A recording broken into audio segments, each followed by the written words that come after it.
STORY 고요한 지혜의 샘으로 여러분을 초대합니다. 우리가 함께 이 미스터리의 실타래를 풀어가기 전 잠시 시간을 내어 이 이야기가 더 많은 분들께 닿을 수 있도록 구독과 좋아요로 빛을 더해주시면 감사하겠습니다.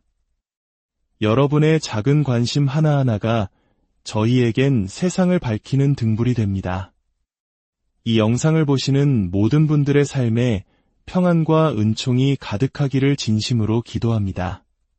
차가운 북해의 바람이 스쳐가는 땅, 노르웨이. 그곳의 아름다운 항구도시 베르겐에는 얼음의 계곡이라 불리는 깊고 험준한 골짜기가 있습니다. 바로 이스달렌 계곡입니다.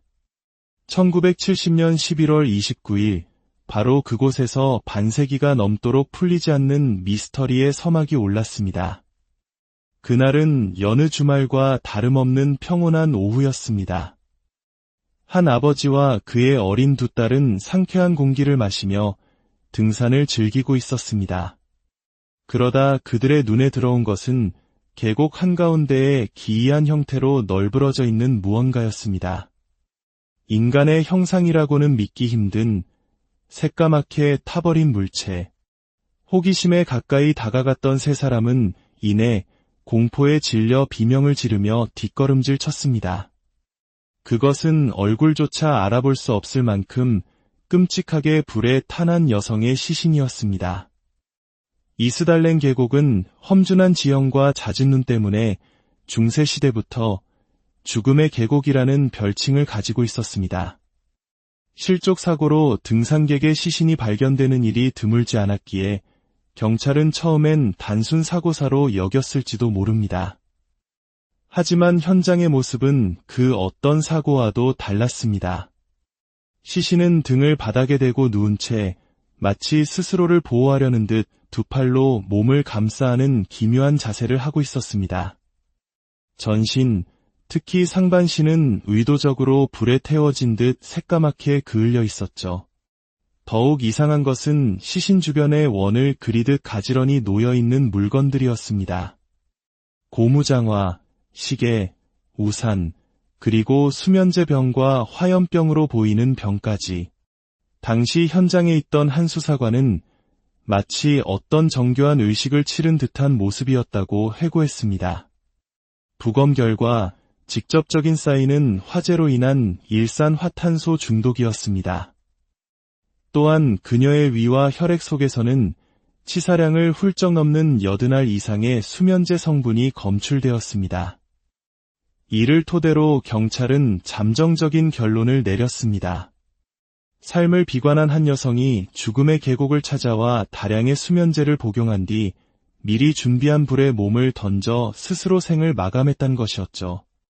하지만 이 단순한 결론으로는 설명되지 않는 의문점들이 꼬리를 물고 나타나기 시작했습니다.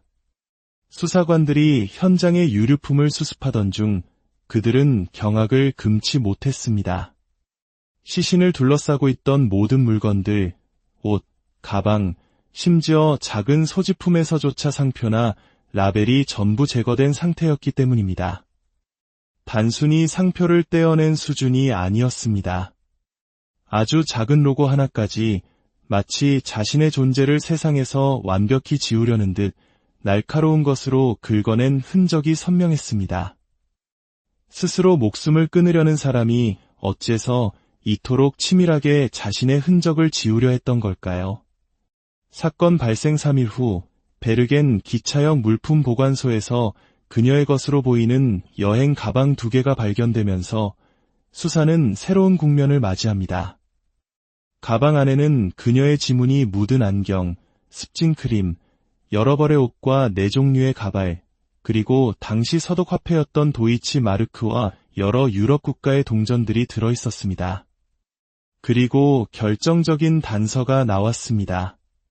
바로 암호처럼 보이는 기호와 숫자가 뒤죽박죽 적힌 메모장이었습니다. 물론 가방 속 물건들 역시 라벨은 모두 제거된 상태였습니다.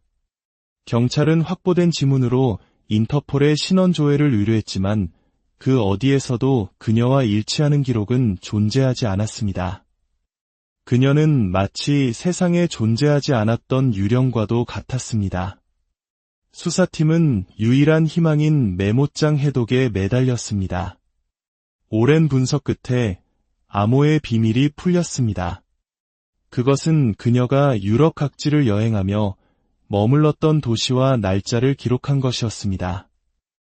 예를 들어 522-528P는 프랑스 파리에서 10월 22일부터 28일까지 머물렀다는 뜻이었습니다.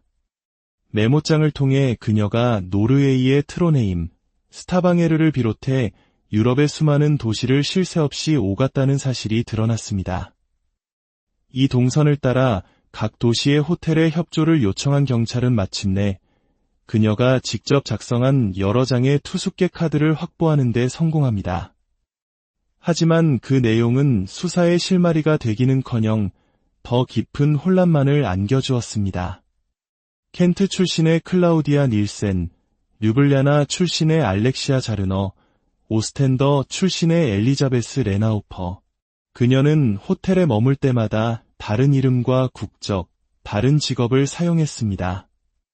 한 사람의 필체로 작성된 최소 8개 이상의 가짜 신분.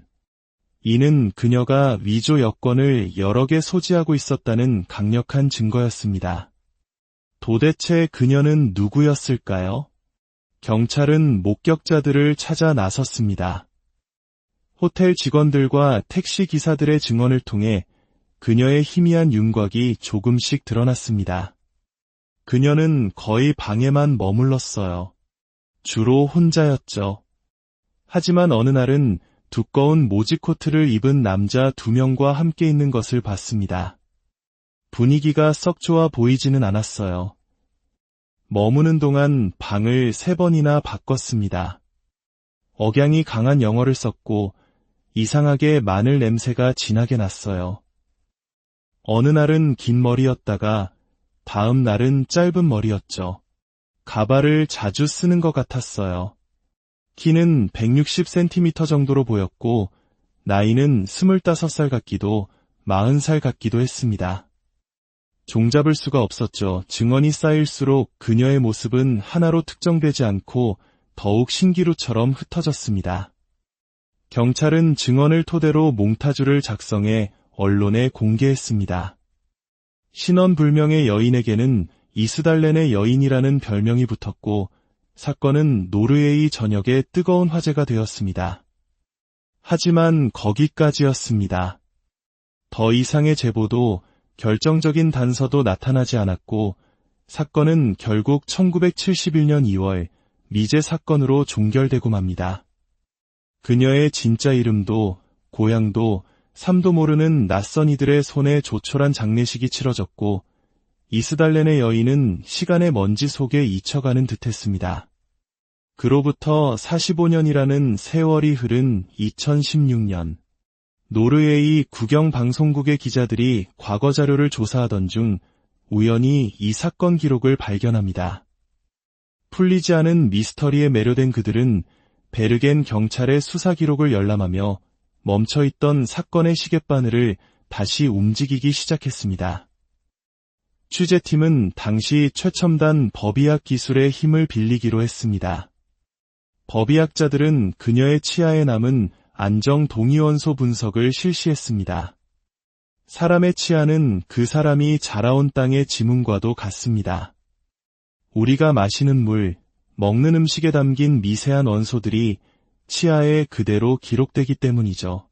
분석 결과는 놀라웠습니다.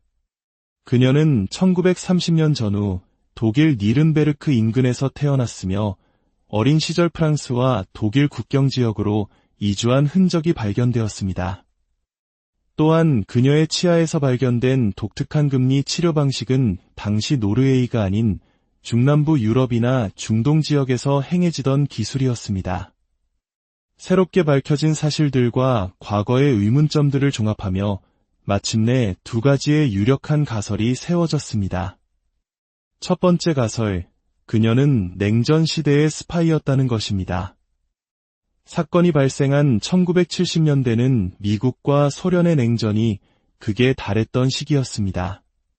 당시 노르웨이는 나토 회원국이었고 그녀가 발견된 베르게는 중요한 군사통신시설과 해군기지가 위치한 전략적 요충지였습니다.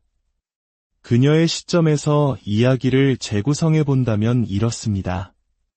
나는 소련 정보기관 소속의 비공식 요원이다. 나의 임무는 나토 회원국인 노르웨이의 군사동태를 감시하고 보고하는 것. 나는 수개월간 유럽 각지를 오가며 여러 신분으로 위장했다. 호텔마다 다른 위조 여권을 사용했고 추적을 피하기 위해 모든 소지품의 라벨을 제거했다. 하지만 작전 중 치명적인 실수를 저질렀고 나의 신분이 노출되었다. 조직은 나를 위험분자로 판단했다. 1970년 11월 29일 그들은 나를 이스달렌 계곡으로 끌고 왔다. 나의 죽음을 자살로 위장하기 위해서였을 것이다. 정신이 혼미해지는 가운데 생전 처음 느껴보는 뜨거운 불길이 내 몸을 휘감았다. 비명조차 지를 수 없었다. 그렇게 나는 이름 없는 그림자로 사라져갔다. 두 번째 가설, 그녀는 심각한 정신질환을 앓고 있었다는 것입니다. 그녀의 기이한 행동들이 모두 심각한 망상과 강박증에서 비롯된 것이라는 추측입니다. 다시 그녀의 시점으로 들어가 봅니다. 쫓기는 생활은 이제 지긋지긋하다. 모든 것의 시작은 그날부터였다.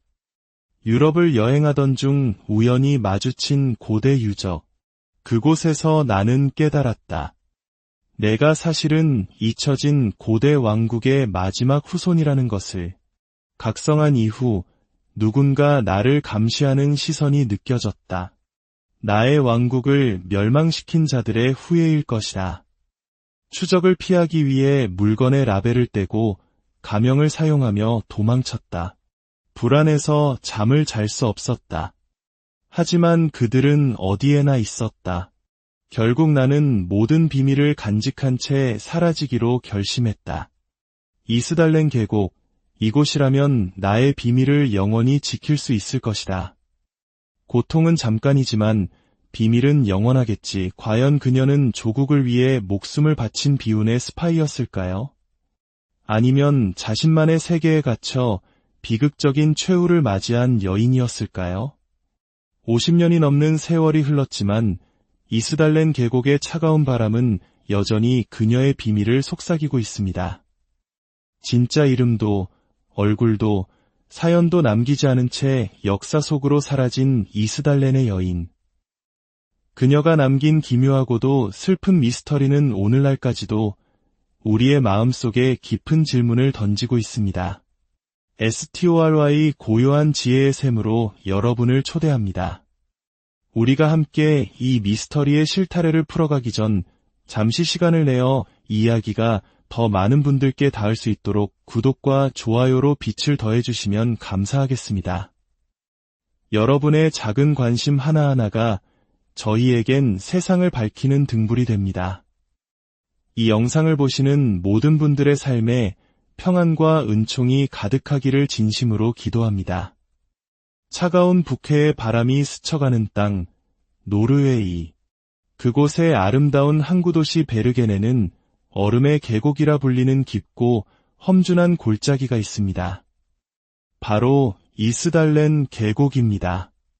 1970년 11월 29일, 바로 그곳에서 반세기가 넘도록 풀리지 않는 미스터리의 서막이 올랐습니다. 그날은 여느 주말과 다름없는 평온한 오후였습니다. 한 아버지와 그의 어린 두 딸은 상쾌한 공기를 마시며 등산을 즐기고 있었습니다. 그러다 그들의 눈에 들어온 것은 계곡 한가운데에 기이한 형태로 널브러져 있는 무언가였습니다. 인간의 형상이라고는 믿기 힘든 새까맣게 타버린 물체. 호기심에 가까이 다가갔던 세 사람은 이내 공포에 질려 비명을 지르며 뒷걸음질 쳤습니다. 그것은 얼굴조차 알아볼 수 없을 만큼 끔찍하게 불에 탄한 여성의 시신이었습니다. 이스달렌 계곡은 험준한 지형과 잦은 눈 때문에 중세시대부터 죽음의 계곡이라는 별칭을 가지고 있었습니다.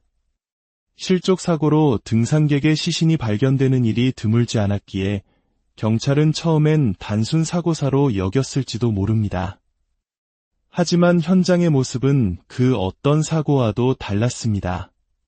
시신은 등을 바닥에 대고 누운 채 마치 스스로를 보호하려는 듯 두 팔로 몸을 감싸 안은 기묘한 자세를 하고 있었습니다. 전신, 특히 상반신은 의도적으로 불에 태워진 듯 새까맣게 그을려 있었죠. 더욱 이상한 것은 시신 주변에 원을 그리듯 가지런히 놓여있는 물건들이었습니다. 고무장화, 시계, 우산, 그리고 수면제 병과 화염병으로 보이는 병까지. 당시 현장에 있던 한 수사관은 마치 어떤 정교한 의식을 치른 듯한 모습이었다고 회고했습니다. 부검 결과 직접적인 사인은 화재로 인한 일산화탄소 중독이었습니다. 또한 그녀의 위와 혈액 속에서는 치사량을 훌쩍 넘는 80알 이상의 수면제 성분이 검출되었습니다. 이를 토대로 경찰은 잠정적인 결론을 내렸습니다. 삶을 비관한 한 여성이 죽음의 계곡을 찾아와 다량의 수면제를 복용한 뒤 미리 준비한 불에 몸을 던져 스스로 생을 마감했다는 것이었죠. 하지만 이 단순한 결론으로는 설명되지 않는 의문점들이 꼬리를 물고 나타나기 시작했습니다. 수사관들이 현장의 유류품을 수습하던 중 그들은 경악을 금치 못했습니다.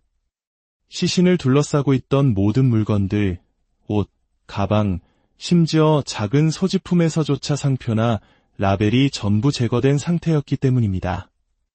단순히 상표를 떼어낸 수준이 아니었습니다.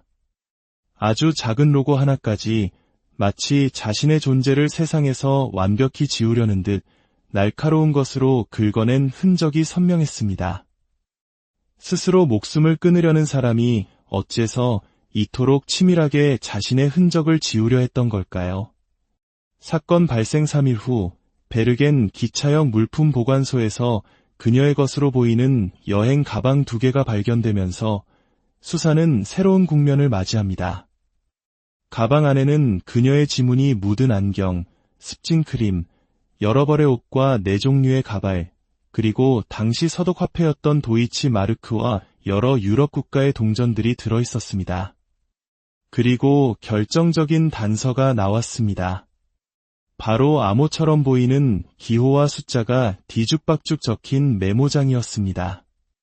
물론 가방 속 물건들 역시 라벨은 모두 제거된 상태였습니다. 경찰은 확보된 지문으로 인터폴의 신원 조회를 의뢰했지만 그 어디에서도 그녀와 일치하는 기록은 존재하지 않았습니다.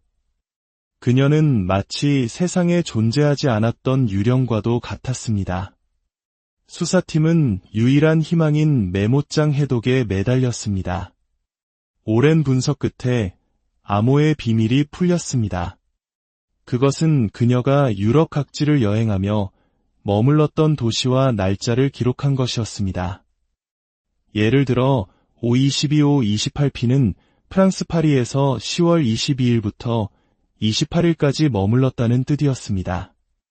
메모장을 통해 그녀가 노르웨이의 트로네임, 스타방에르를 비롯해 유럽의 수많은 도시를 쉴 새 없이 오갔다는 사실이 드러났습니다. 이 동선을 따라 각 도시의 호텔에 협조를 요청한 경찰은 마침내 그녀가 직접 작성한 여러 장의 투숙객 카드를 확보하는 데 성공합니다. 하지만 그 내용은 수사의 실마리가 되기는커녕 더 깊은 혼란만을 안겨주었습니다. 켄트 출신의 클라우디아 닐센, 류블리아나 출신의 알렉시아 자르너, 오스텐더 출신의 엘리자베스 레나우퍼. 그녀는 호텔에 머물 때마다 다른 이름과 국적, 다른 직업을 사용했습니다.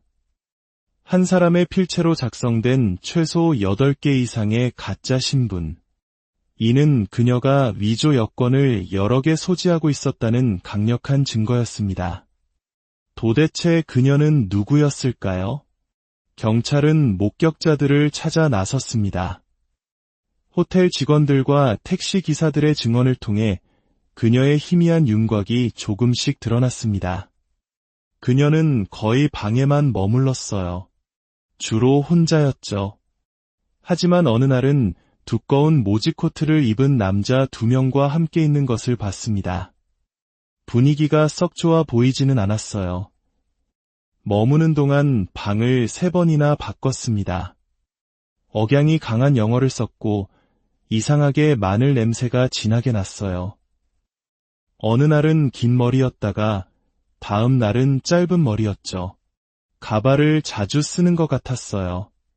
키는 160cm 정도로 보였고 나이는 25살 같기도 40살 같기도 했습니다.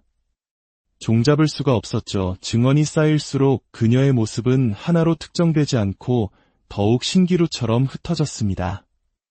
경찰은 증언을 토대로 몽타주를 작성해 언론에 공개했습니다. 신원불명의 여인에게는 이스달렌의 여인이라는 별명이 붙었고 사건은 노르웨이 전역에 뜨거운 화제가 되었습니다. 하지만 거기까지였습니다. 더 이상의 제보도 결정적인 단서도 나타나지 않았고 사건은 결국 1971년 2월 미제 사건으로 종결되고 맙니다.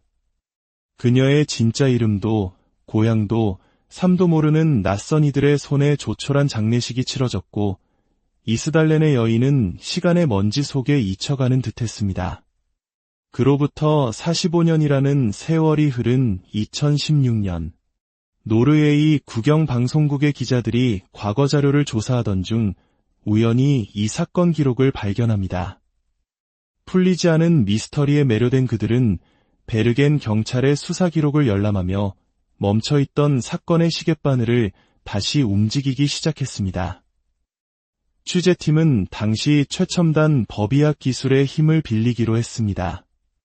법의학자들은 그녀의 치아에 남은 안정 동위원소 분석을 실시했습니다. 사람의 치아는 그 사람이 자라온 땅의 지문과도 같습니다.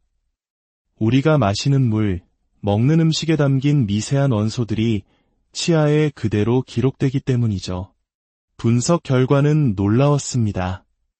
그녀는 1930년 전후 독일 니른베르크 인근에서 태어났으며 어린 시절 프랑스와 독일 국경 지역으로 이주한 흔적이 발견되었습니다. 또한 그녀의 치아에서 발견된 독특한 금리 치료 방식은 당시 노르웨이가 아닌 중남부 유럽이나 중동 지역에서 행해지던 기술이었습니다. 새롭게 밝혀진 사실들과 과거의 의문점들을 종합하며 마침내 2가지의 유력한 가설이 세워졌습니다. 첫 번째 가설, 그녀는 냉전 시대의 스파이였다는 것입니다. 사건이 발생한 1970년대는 미국과 소련의 냉전이 극에 달했던 시기였습니다. 당시 노르웨이는 나토 회원국이었고 그녀가 발견된 베르겐은 중요한 군사통신시설과 해군기지가 위치한 전략적 요충지였습니다. 그녀의 시점에서 이야기를 재구성해 본다면 이렇습니다. 나는 소련 정보기관 소속의 비공식 요원이다. 나의 임무는 나토 회원국인 노르웨이의 군사 동태를 감시하고 보고하는 것. 나는 수개월간 유럽 각지를 오가며 여러 신분으로 위장했다. 호텔마다 다른 위조 여권을 사용했고 추적을 피하기 위해 모든 소지품의 라벨을 제거했다.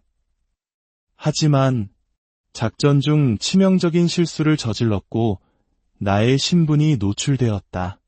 조직은 나를 위험분자로 판단했다. 1970년 11월 29일 그들은 나를 이스달렌 계곡으로 끌고 왔다. 나의 죽음을 자살로 위장하기 위해서였을 것이다. 정신이 혼미해지는 가운데 생전 처음 느껴보는 뜨거운 불길이 내 몸을 휘감았다. 비명조차 지를 수 없었다. 그렇게 나는 이름 없는 그림자로 사라져갔다. 2번째 가설, 그녀는 심각한 정신질환을 앓고 있었다는 것입니다. 그녀의 기이한 행동들이 모두 심각한 망상과 강박증에서 비롯된 것이라는 추측입니다. 다시 그녀의 시점으로 들어가 봅니다. 쫓기는 생활은 이제 지긋지긋하다. 모든 것의 시작은 그날부터였다. 유럽을 여행하던 중 우연히 마주친 고대 유적. 그곳에서 나는 깨달았다. 내가 사실은 잊혀진 고대 왕국의 마지막 후손이라는 것을. 각성한 이후 누군가 나를 감시하는 시선이 느껴졌다. 나의 왕국을 멸망시킨 자들의 후예일 것이다. 추적을 피하기 위해 물건에 라벨을 떼고 가명을 사용하며 도망쳤다. 불안해서 잠을 잘 수 없었다. 하지만 그들은 어디에나 있었다. 결국 나는 모든 비밀을 간직한 채 사라지기로 결심했다. 이스달렌 계곡, 이곳이라면 나의 비밀을 영원히 지킬 수 있을 것이다. 고통은 잠깐이지만 비밀은 영원하겠지. 과연 그녀는 조국을 위해 목숨을 바친 비운의 스파이였을까요? 아니면 자신만의 세계에 갇혀 비극적인 최후를 맞이한 여인이었을까요? 50년이 넘는 세월이 흘렀지만 이스달렌 계곡의 차가운 바람은 여전히 그녀의 비밀을 속삭이고 있습니다. 진짜 이름도 얼굴도 사연도 남기지 않은 채 역사 속으로 사라진 이스달렌의 여인. 그녀가 남긴 기묘하고도 슬픈 미스터리는 오늘날까지도 우리의 마음속에 깊은 질문을 던지고 있습니다. STORY 고요한 지혜의 샘으로 여러분을 초대합니다. 우리가 함께 이 미스터리의 실타래를 풀어가기 전 잠시 시간을 내어 이야기가 더 많은 분들께 닿을 수 있도록 구독과 좋아요로 빛을 더해주시면 감사하겠습니다. 여러분의 작은 관심 하나하나가 저희에겐 세상을 밝히는 등불이 됩니다. 이 영상을 보시는 모든 분들의 삶에 평안과 은총이 가득하기를 진심으로 기도합니다. 차가운 북해의 바람이 스쳐가는 땅, 노르웨이. 그곳의 아름다운 항구도시 베르게네는 얼음의 계곡이라 불리는 깊고 험준한 골짜기가 있습니다. 바로 이스달렌 계곡입니다. 1970년 11월 29일, 바로 그곳에서 반세기가 넘도록 풀리지 않는 미스터리의 서막이 올랐습니다. 그날은 여느 주말과 다름없는 평온한 오후였습니다. 한 아버지와 그의 어린 두 딸은 상쾌한 공기를 마시며 등산을 즐기고 있었습니다. 그러다 그들의 눈에 들어온 것은 계곡 한가운데에 기이한 형태로 널브러져 있는 무언가였습니다. 인간의 형상이라고는 믿기 힘든 새까맣게 타버린 물체. 호기심에 가까이 다가갔던 세 사람은 이내 공포에 질려 비명을 지르며 뒷걸음질 쳤습니다. 그것은 얼굴조차 알아볼 수 없을 만큼 끔찍하게 불에 탄한 여성의 시신이었습니다. 이스달렌 계곡은 험준한 지형과 잦은 눈 때문에 중세시대부터 죽음의 계곡이라는 별칭을 가지고 있었습니다. 실족 사고로 등산객의 시신이 발견되는 일이 드물지 않았기에 경찰은 처음엔 단순 사고사로 여겼을지도 모릅니다. 하지만 현장의 모습은 그 어떤 사고와도 달랐습니다. 시신은 등을 바닥에 대고 누운 채 마치 스스로를 보호하려는 듯 두 팔로 몸을 감싸 안은 기묘한 자세를 하고 있었습니다.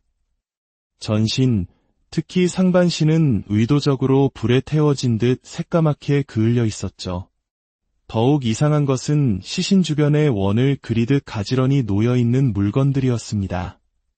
고무장화, 시계, 우산, 그리고 수면제병과 화염병으로 보이는 병까지.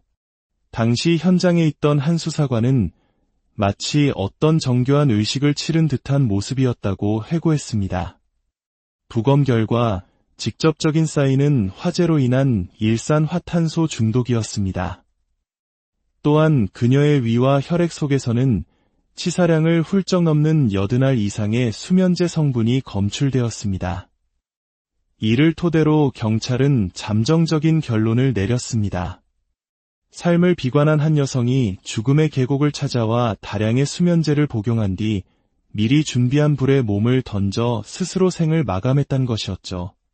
하지만 이 단순한 결론으로는 설명되지 않는 의문점들이 꼬리를 물고 나타나기 시작했습니다. 수사관들이 현장의 유류품을 수습하던 중 그들은 경악을 금치 못했습니다. 시신을 둘러싸고 있던 모든 물건들, 옷, 가방, 심지어 작은 소지품에서조차 상표나 라벨이 전부 제거된 상태였기 때문입니다. 단순히 상표를 떼어낸 수준이 아니었습니다. 아주 작은 로고 하나까지 마치 자신의 존재를 세상에서 완벽히 지우려는 듯 날카로운 것으로 긁어낸 흔적이 선명했습니다. 스스로 목숨을 끊으려는 사람이 어째서 이토록 치밀하게 자신의 흔적을 지우려 했던 걸까요? 사건 발생 3일 후 베르겐 기차역 물품 보관소에서 그녀의 것으로 보이는 여행 가방 2개가 발견되면서 수사는 새로운 국면을 맞이합니다. 가방 안에는 그녀의 지문이 묻은 안경, 습진 크림, 여러 벌의 옷과 4종류의 가발, 그리고 당시 서독 화폐였던 도이치 마르크와 여러 유럽 국가의 동전들이 들어있었습니다. 그리고 결정적인 단서가 나왔습니다. 바로 암호처럼 보이는 기호와 숫자가 뒤죽박죽 적힌 메모장이었습니다. 물론 가방 속 물건들 역시 라벨은 모두 제거된 상태였습니다. 경찰은 확보된 지문으로 인터폴의 신원 조회를 의뢰했지만 그 어디에서도 그녀와 일치하는 기록은 존재하지 않았습니다. 그녀는 마치 세상에 존재하지 않았던 유령과도 같았습니다.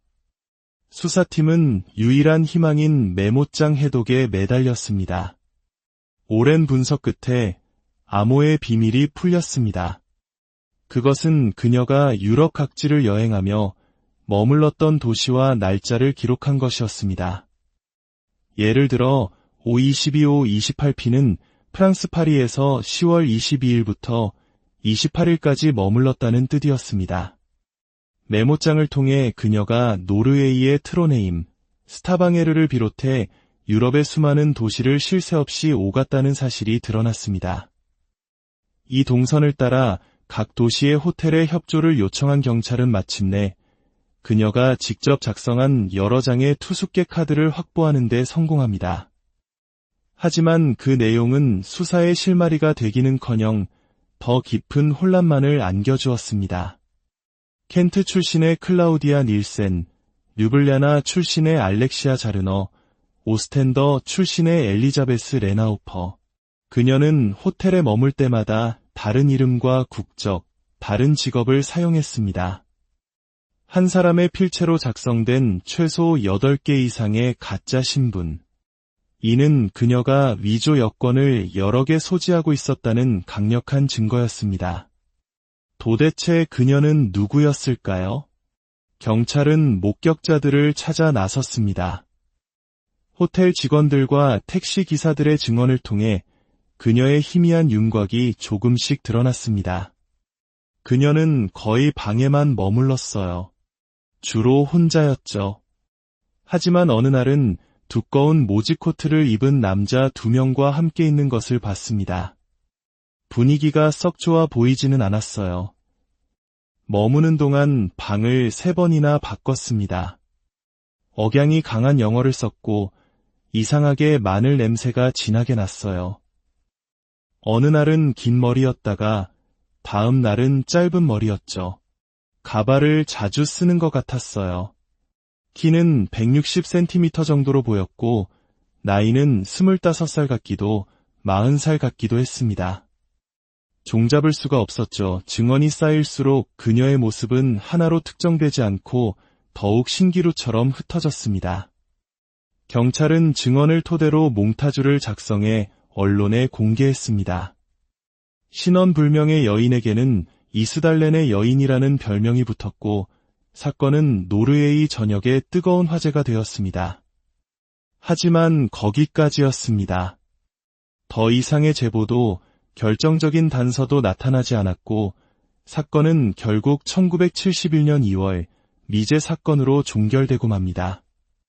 그녀의 진짜 이름도 고향도 삶도 모르는 낯선 이들의 손에 조촐한 장례식이 치러졌고 이스달렌의 여인은 시간의 먼지 속에 잊혀가는 듯했습니다.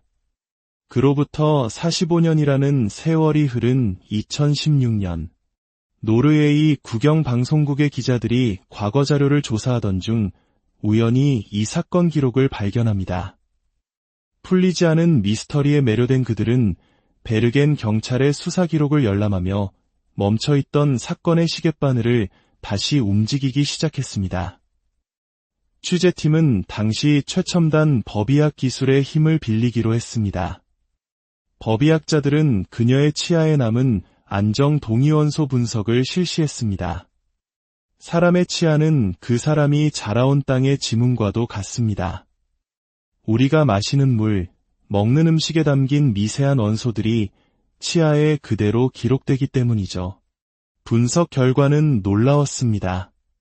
그녀는 1930년 전후 독일 니른베르크 인근에서 태어났으며 어린 시절 프랑스와 독일 국경 지역으로 이주한 흔적이 발견되었습니다.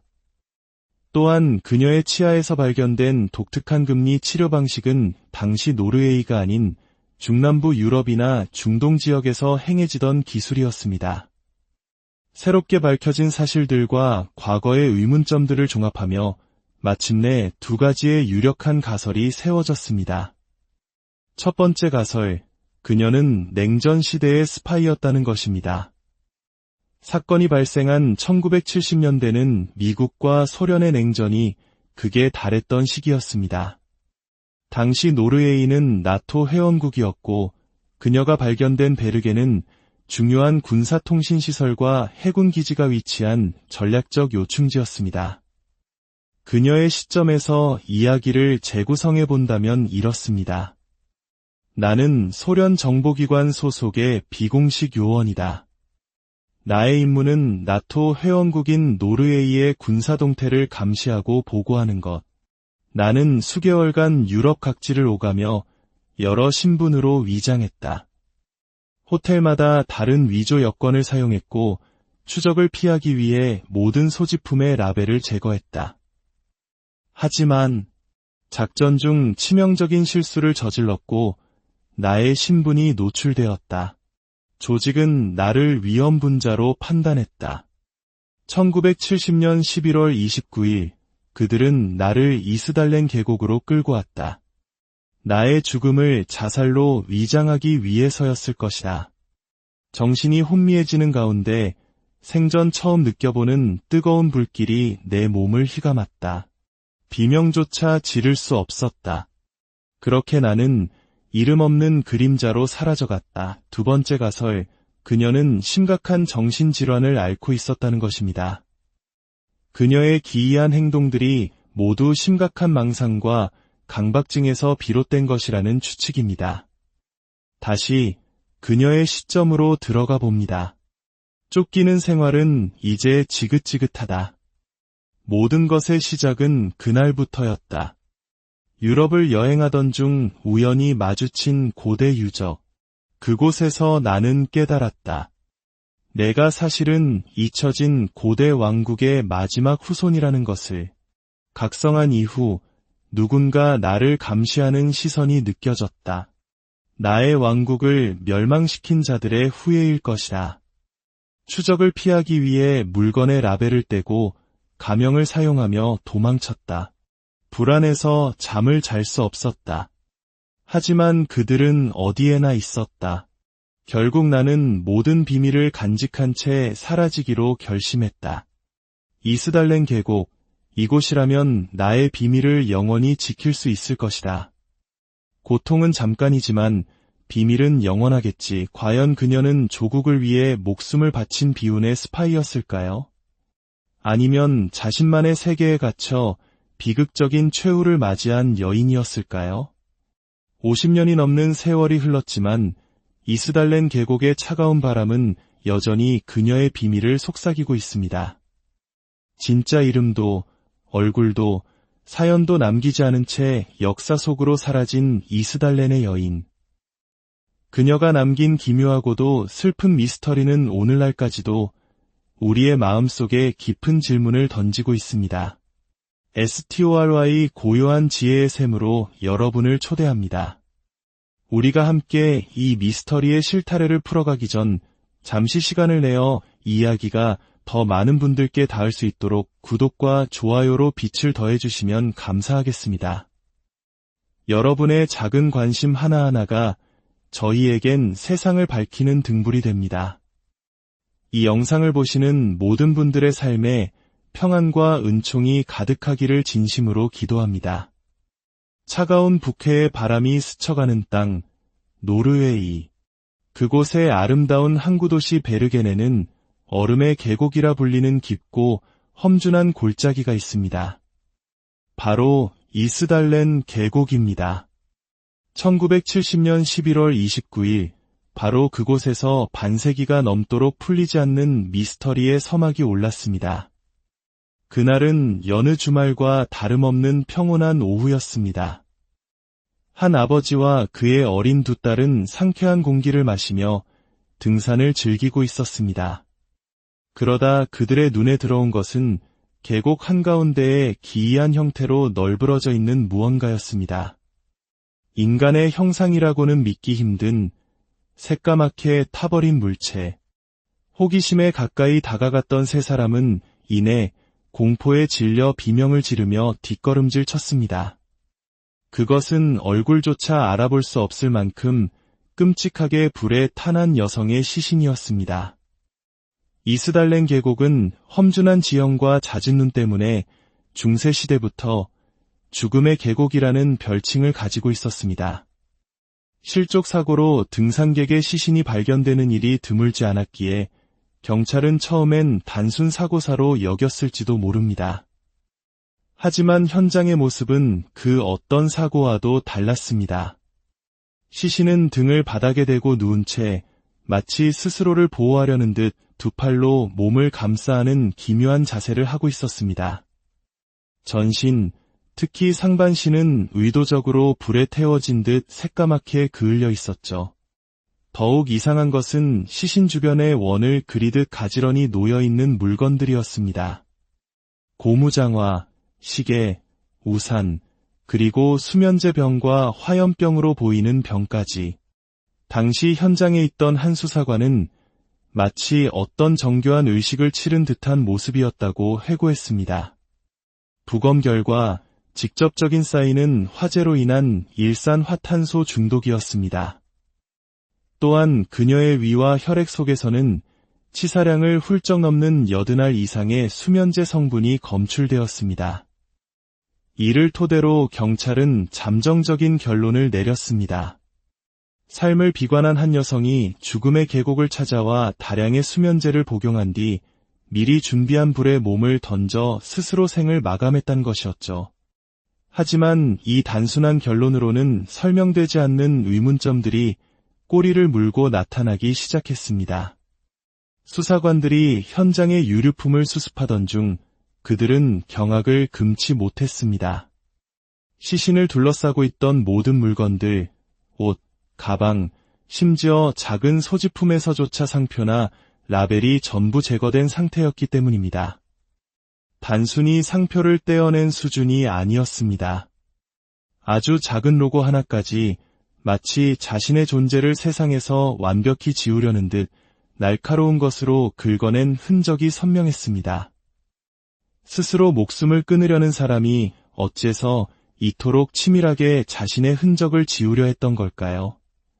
사건 발생 3일 후 베르겐 기차역 물품 보관소에서 그녀의 것으로 보이는 여행 가방 2개가 발견되면서 수사는 새로운 국면을 맞이합니다. 가방 안에는 그녀의 지문이 묻은 안경, 습진크림, 여러 벌의 옷과 4종류의 가발, 그리고 당시 서독화폐였던 도이치 마르크와 여러 유럽 국가의 동전들이 들어있었습니다. 그리고 결정적인 단서가 나왔습니다. 바로 암호처럼 보이는 기호와 숫자가 뒤죽박죽 적힌 메모장이었습니다. 물론 가방 속 물건들 역시 라벨은 모두 제거된 상태였습니다. 경찰은 확보된 지문으로 인터폴의 신원 조회를 의뢰했지만 그 어디에서도 그녀와 일치하는 기록은 존재하지 않았습니다. 그녀는 마치 세상에 존재하지 않았던 유령과도 같았습니다. 수사팀은 유일한 희망인 메모장 해독에 매달렸습니다. 오랜 분석 끝에 암호의 비밀이 풀렸습니다.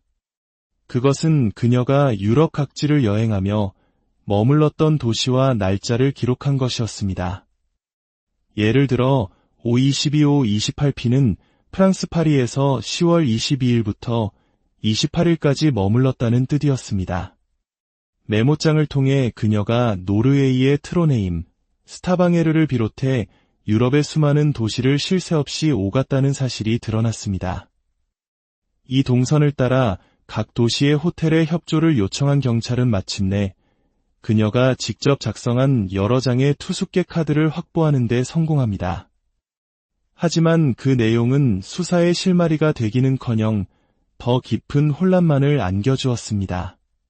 켄트 출신의 클라우디아 닐센, 류블리아나 출신의 알렉시아 자르너, 오스텐더 출신의 엘리자베스 레나우퍼. 그녀는 호텔에 머물 때마다 다른 이름과 국적, 다른 직업을 사용했습니다.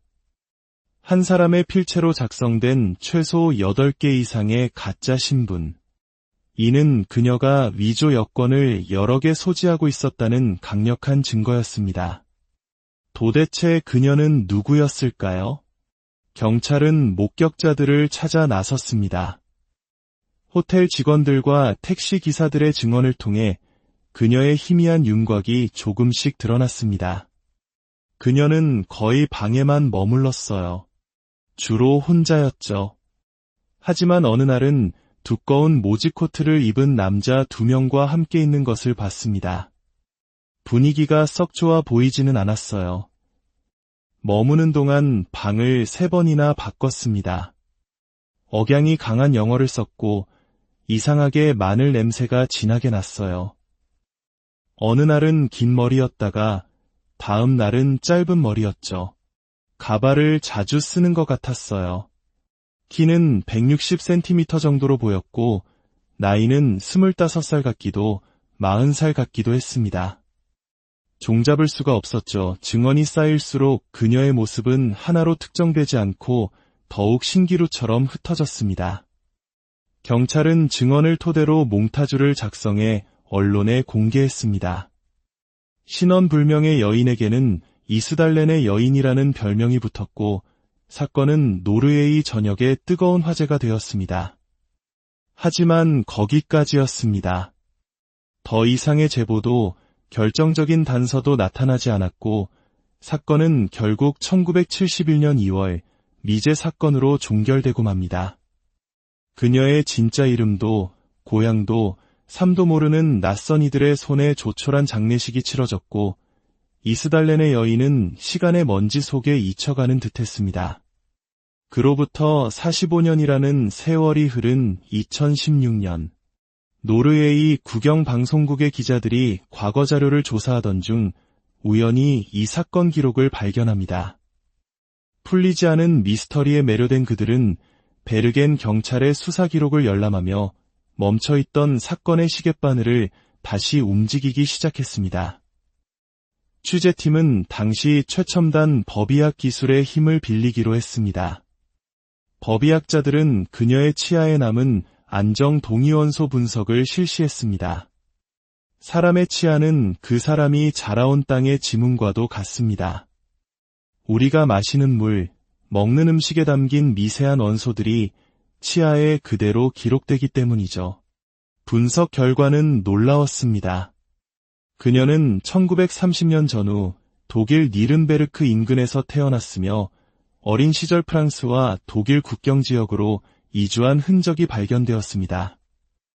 또한 그녀의 치아에서 발견된 독특한 금리 치료 방식은 당시 노르웨이가 아닌 중남부 유럽이나 중동 지역에서 행해지던 기술이었습니다.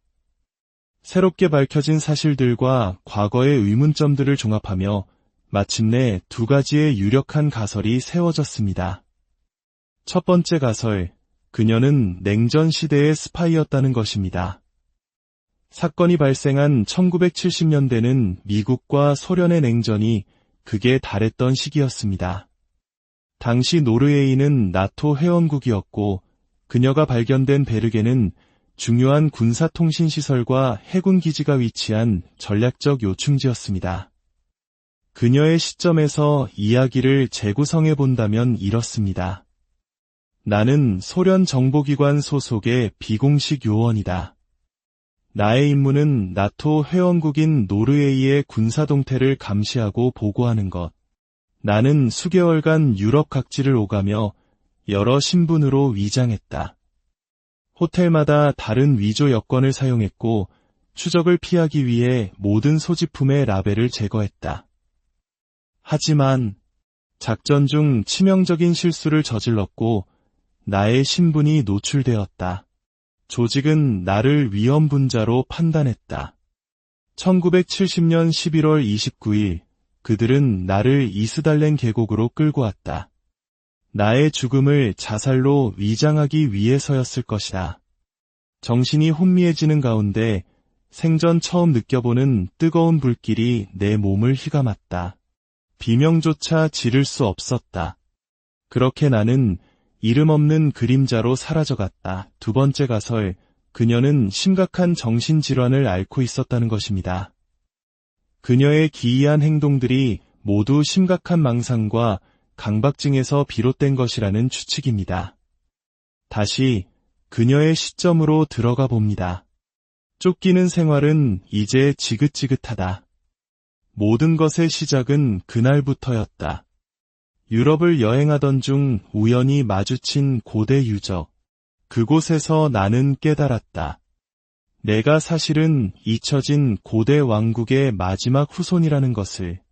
각성한 이후 누군가 나를 감시하는 시선이 느껴졌다. 나의 왕국을 멸망시킨 자들의 후예일 것이다.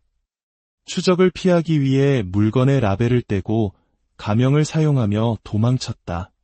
불안해서 잠을 잘 수 없었다. 하지만 그들은 어디에나 있었다. 결국 나는 모든 비밀을 간직한 채 사라지기로 결심했다. 이스달렌 계곡, 이곳이라면 나의 비밀을 영원히 지킬 수 있을 것이다. 고통은 잠깐이지만 비밀은 영원하겠지. 과연 그녀는 조국을 위해 목숨을 바친 비운의 스파이였을까요? 아니면 자신만의 세계에 갇혀 비극적인 최후를 맞이한 여인이었을까요?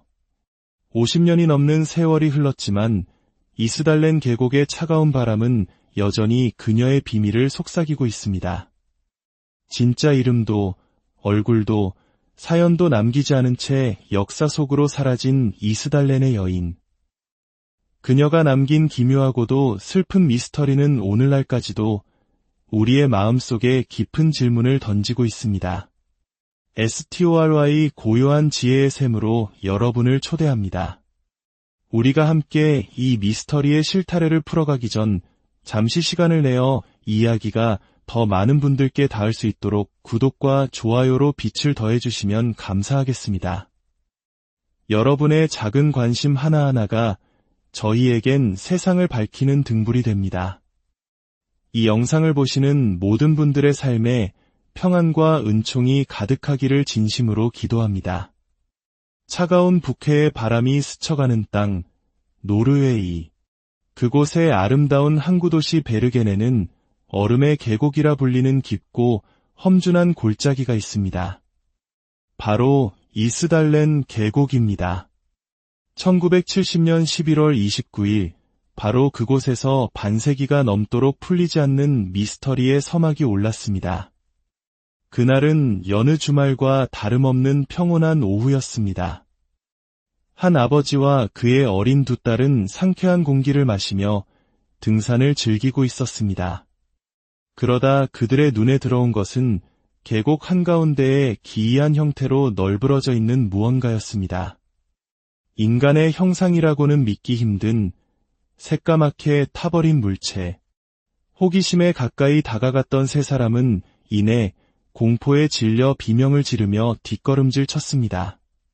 그것은 얼굴조차 알아볼 수 없을 만큼 끔찍하게 불에 탄한 여성의 시신이었습니다. 이스달렌 계곡은 험준한 지형과 잦은 눈 때문에 중세시대부터 죽음의 계곡이라는 별칭을 가지고 있었습니다. 실족 사고로 등산객의 시신이 발견되는 일이 드물지 않았기에 경찰은 처음엔 단순 사고사로 여겼을지도 모릅니다. 하지만 현장의 모습은 그 어떤 사고와도 달랐습니다. 시신은 등을 바닥에 대고 누운 채 마치 스스로를 보호하려는 듯 두 팔로 몸을 감싸 안은 기묘한 자세를 하고 있었습니다. 전신, 특히 상반신은 의도적으로 불에 태워진 듯 새까맣게 그을려 있었죠. 더욱 이상한 것은 시신 주변에 원을 그리듯 가지런히 놓여있는 물건들이었습니다. 고무장화, 시계, 우산, 그리고 수면제병과 화염병으로 보이는 병까지. 당시 현장에 있던 한 수사관은 마치 어떤 정교한 의식을 치른 듯한 모습이었다고 회고했습니다. 부검 결과 직접적인 사인은 화재로 인한 일산화탄소 중독이었습니다. 또한 그녀의 위와 혈액 속에서는 치사량을 훌쩍 넘는 80알 이상의 수면제 성분이 검출되었습니다. 이를 토대로 경찰은 잠정적인 결론을 내렸습니다. 삶을 비관한 한 여성이 죽음의 계곡을 찾아와 다량의 수면제를 복용한 뒤 미리 준비한 불에 몸을 던져 스스로 생을 마감했다는 것이었죠. 하지만 이 단순한 결론으로는 설명되지 않는 의문점들이 꼬리를 물고 나타나기 시작했습니다. 수사관들이 현장의 유류품을 수습하던 중 그들은 경악을 금치 못했습니다. 시신을 둘러싸고 있던 모든 물건들, 옷, 가방, 심지어 작은 소지품에서조차 상표나 라벨이 전부 제거된 상태였기 때문입니다. 단순히 상표를 떼어낸 수준이 아니었습니다. 아주 작은 로고 하나까지 마치 자신의 존재를 세상에서 완벽히 지우려는 듯 날카로운 것으로 긁어낸 흔적이 선명했습니다. 스스로 목숨을 끊으려는 사람이 어째서 이토록 치밀하게 자신의 흔적을 지우려 했던 걸까요? 사건 발생 3일 후 베르겐 기차역 물품 보관소에서 그녀의 것으로 보이는 여행 가방 2개가 발견되면서 수사는 새로운 국면을 맞이합니다. 가방 안에는 그녀의 지문이 묻은 안경, 습진크림, 여러 벌의 옷과 4종류의 가발, 그리고 당시 서독화폐였던 도이치 마르크와 여러 유럽 국가의 동전들이 들어있었습니다. 그리고 결정적인 단서가 나왔습니다. 바로 암호처럼 보이는 기호와 숫자가 뒤죽박죽 적힌 메모장이었습니다. 물론 가방 속 물건들 역시 라벨은 모두 제거된 상태였습니다. 경찰은 확보된 지문으로 인터폴의 신원 조회를 의뢰했지만 그 어디에서도 그녀와 일치하는 기록은 존재하지 않았습니다. 그녀는 마치 세상에 존재하지 않았던 유령과도 같았습니다. 수사팀은 유일한 희망인 메모장 해독에 매달렸습니다. 오랜 분석 끝에 암호의 비밀이 풀렸습니다. 그것은 그녀가 유럽 각지를 여행하며 머물렀던 도시와 날짜를 기록한 것이었습니다. 예를 들어 522-528P는 프랑스 파리에서 10월 22일부터 28일까지 머물렀다는 뜻이었습니다. 메모장을 통해 그녀가 노르웨이의 트로네임, 스타방헤르를 비롯해 유럽의 수많은 도시를 쉴 새 없이 오갔다는 사실이 드러났습니다. 이 동선을 따라 각 도시의 호텔에 협조를 요청한 경찰은 마침내 그녀가 직접 작성한 여러 장의 투숙객 카드를 확보하는 데 성공합니다. 하지만 그 내용은 수사의 실마리가 되기는커녕 더 깊은 혼란만을 안겨주었습니다. 켄트 출신의 클라우디아 닐센, 류블리아나 출신의 알렉시아 자르너, 오스텐더 출신의 엘리자베스 레나우퍼. 그녀는 호텔에 머물 때마다 다른 이름과 국적, 다른 직업을 사용했습니다. 한 사람의 필체로 작성된 최소 8개 이상의 가짜 신분. 이는 그녀가 위조 여권을 여러 개 소지하고 있었다는 강력한 증거였습니다. 도대체 그녀는 누구였을까요? 경찰은 목격자들을 찾아 나섰습니다. 호텔 직원들과 택시 기사들의 증언을 통해 그녀의 희미한 윤곽이 조금씩 드러났습니다. 그녀는 거의 방에만 머물렀어요. 주로 혼자였죠. 하지만 어느 날은 두꺼운 모지 코트를 입은 남자 2명과 함께 있는 것을 봤습니다. 분위기가 썩 좋아 보이지는 않았어요. 머무는 동안 방을 3번이나 바꿨습니다.